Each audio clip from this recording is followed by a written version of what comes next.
Hello YouTube world, welcome back to Workshop. This week I'm going to carry on with the resin theme. I've bought some to do a job probably about a year ago and it's been set up in my bedroom of all places, why wouldn't you? And when I went to get it out the other day, it had thick white sediment in the bottom, and it tells you if you have that, stand it in hot water and it'll go clear again, which mine has. Hardener doesn't seem to be affected at all by it. But the resin, I think I need to get on and use it. So I'm going to do a couple of projects, just use the resin up. One of the things I've got is this. There's a couple of pieces of beech. You can see they're old, gnarly. Some nice sporting going on in there though. So I thought what I might do is use some of that. Set it in resin, turn it up, sit around, see how I do it. So this is the two pieces of beech that I intend to use. And the very first thing I need to do is get all that bark off. The bark is quite loose, it does come away quite easy. You will see on here that all I'm actually doing is putting the chisel underneath the loose bark and just twisting. If there are any times when I actually have to push the chisel in underneath the bark, I do keep my hands well out of the way. So I just need to go through now, just prise all of that off, get it all away. I don't want to see that bark, I want to see that nice wood underneath. See all that sporting coming through, all the different colours coming through. That's what we're trying. That's what we're aiming for. So I've got all that bark off, as you see, it come off quite easily. And difficult to get all that. Most of it just fell off.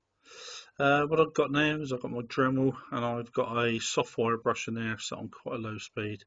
And what I want to do now is just go in through and take any of that sort of Cambrian layer, that bark, that inner layer. Just take all that away and get rid of all that dark, dusty colour. Nice. So I'll just carry on doing that till that's all cleaned up.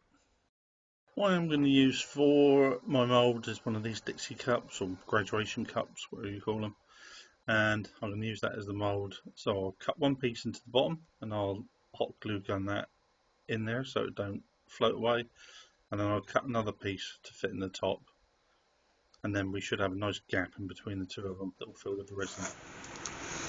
So I've been over on the bandsaw, cut it down, put it in one of those graduation cups, and what I'm going to do is just put a little bit of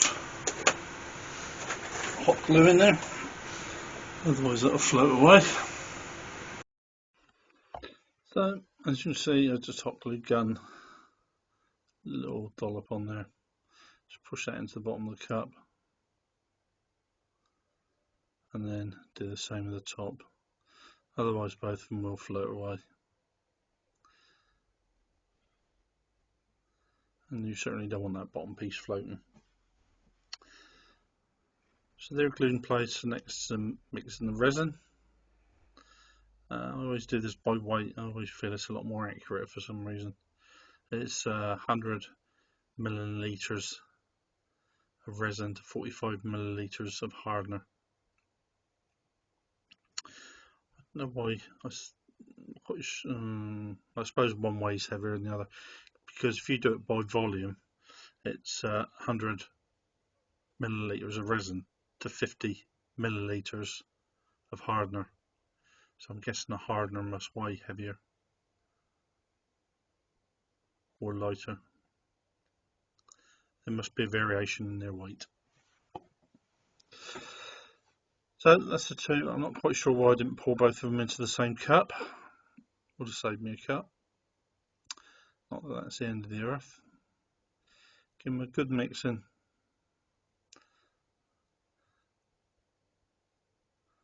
And then, as you can see, I've got this box. They're almost like samples. Thousands of different colours in there. Maybe a slight exaggeration. Probably about 40 different colours in there.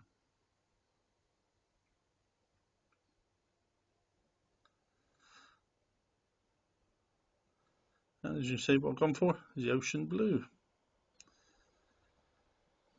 So this does go a long way. So you only need a tiny little bit in there when you mix that in. And I did ideally wanted that to be slightly opaque. I wanted to be able to see through it. And as you see, even in that tiny little bit I put in there was too much really. colour's too thick, although I have to say it does look nice. So then we go to pouring the resin. Just pour it in slowly, gently, just let it find its way down through.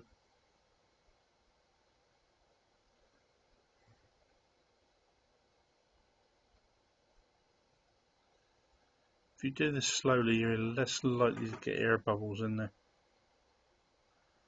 Especially if you agitate the cup, move it around slightly. Let any bubbles in there, let them find their way to the surface.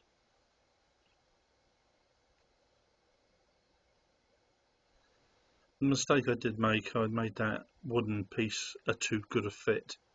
I think what I should have done was just cut a small channel from the high point, from whatever the highest point on that wood was. If I'd just got standing, I've just cut a very small thin groove, and then that would have allowed any air bubbles to seep up through on their own. Well, that's that filled. Pretty certain I've got all the air bubbles out.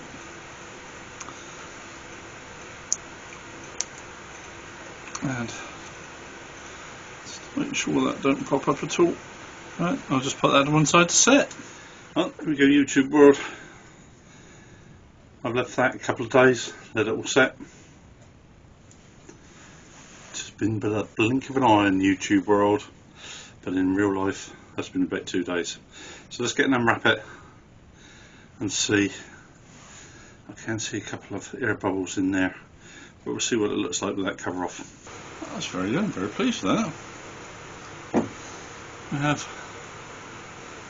you see in there,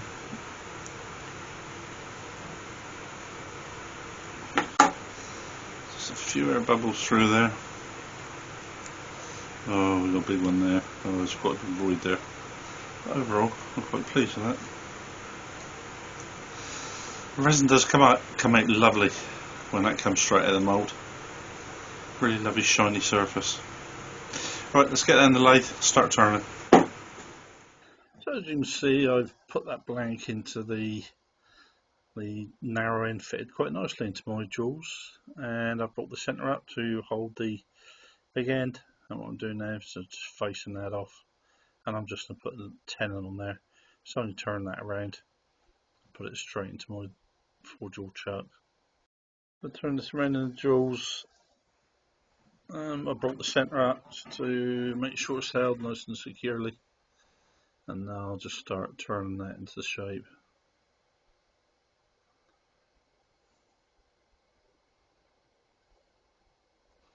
I think initially I'm going to go for sort of an egg shape. Just roll the top over, roll the bottom under, and then just see what it looks like.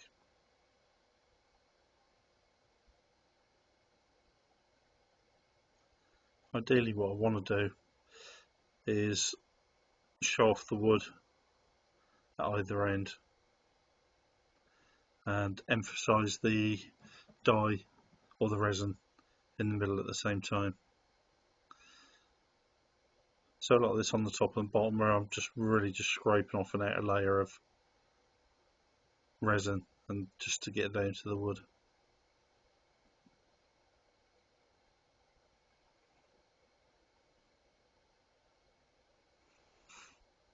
I suppose a more pine cone shape than egg shape, maybe, don't know.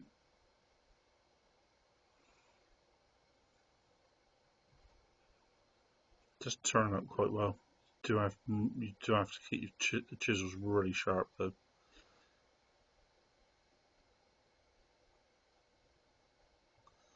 And that is the worst thing about turning resin, when it twists up in all of the tools. You could just see there where I stopped the holes in that, which is really annoying. I don't know if I had a pressure pot, whether that would have got rid of that. If anybody knows, leave a comment down below. Tell me if that would suck all of that air out of there.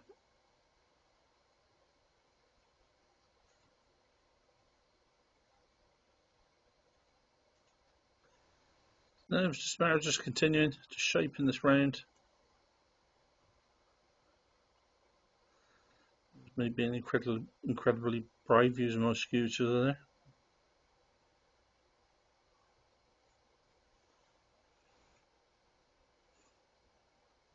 Just taking the end away now.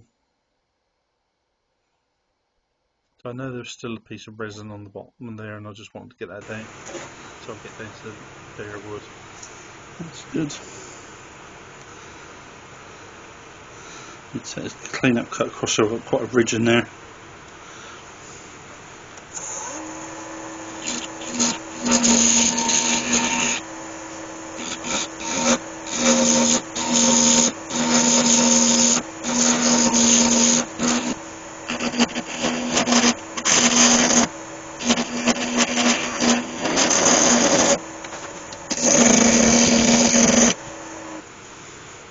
Pretty good. I'll just sand it down and then I'll go fill those holes. Right. While that resin's drying, I'm just going to quickly turn the base. Quite nicely sported, I'm not sure what it is. So I'll take some of that diameter away.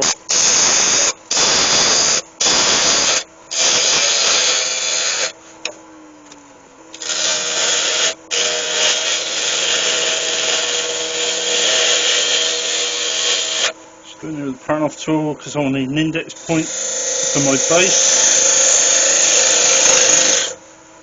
And I need to curve that.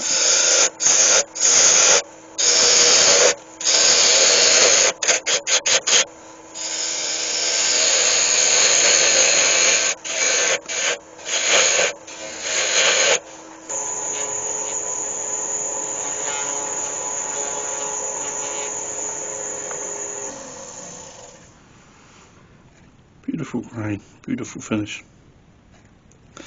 I'm going to leave that for a minute before I part that off with the chuck there, because I'm going to need to drill a hole down through there to set the egg into.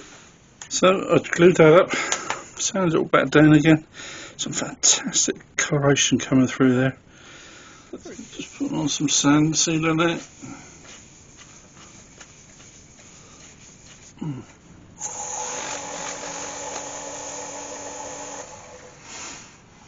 Looks good. Let's put a bit of wax on that.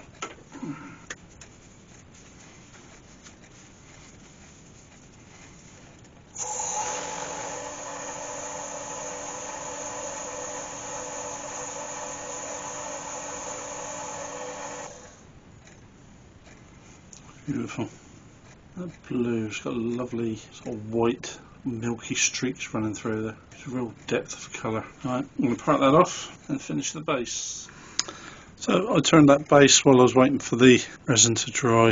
I think as you can see, that base is massively too big for that top piece. Now I've actually joined the two bits together, you can see that a lot easier. So I'm going to turn that down a lot smaller, shorter, thinner, so it shows this off rather than showing that off. I'm going first with the parting off tool because I know as far down I can come.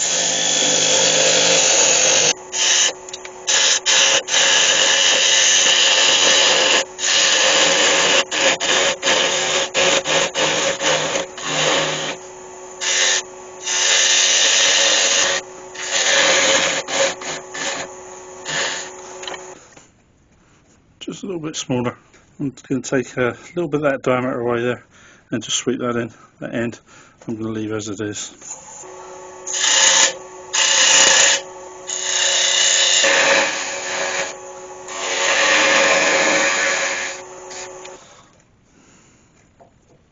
Yep, like that. I'm going to sand that down now. That's the base now. Some lovely grain pattern running through there.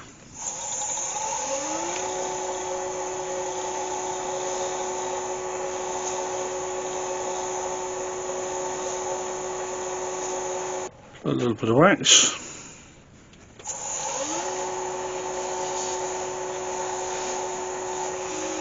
Clean bit of cloth, buff that up. Just bring a shine on there.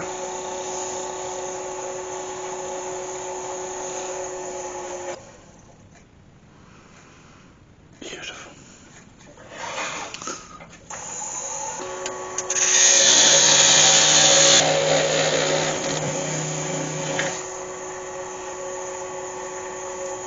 Beautiful. Wood is such a beautiful thing to work with.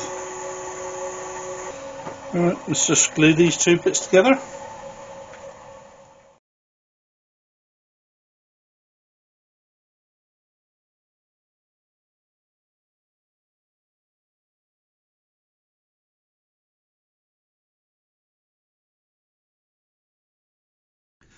Well, there we go, YouTube world. Another finished product. Nice piece of spotted beech resin with a blue dye. A beautiful little pedestal on the bottom. I'm not sure what wood that is, but that's turned up, sanded up, absolutely beautiful that is. I'll tell you what, for such a little thing, that's given me an awful lot of problems. There's mainly those air bubbles in there and trying to fill them afterwards. But it's worth it. That's turned out quite a lovely little delicate job. Really, I'm quite pleased with that.